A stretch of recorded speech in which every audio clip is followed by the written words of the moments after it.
Ilang linggo na din napapabalita ang di umano'y pagkakalabuan ng mag-asawang si Derek Ramsey at Ellen Adarna.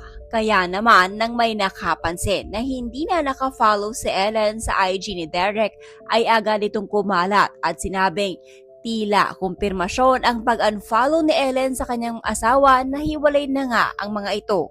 Ngunit marin itong pinabulaanan ni Ellen sa Instagram nito ay naglabas ito ng statement at proof na umano'y nakafollow pa siya. Ayon kay Ellen, may maging siya umano ay naguguluhan na sa kanyang social media. Tigilan na umano sana ang pagpapakalat ng maling balita kaugnay sa kanila ni Derek Ramsey. Tigilan nyo na kami ha? Dami ng fake news.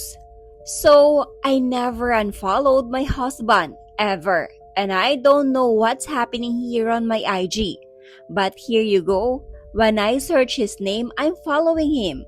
But on my following list, he's not there. And I don't know what's up IG. Ano ba talaga?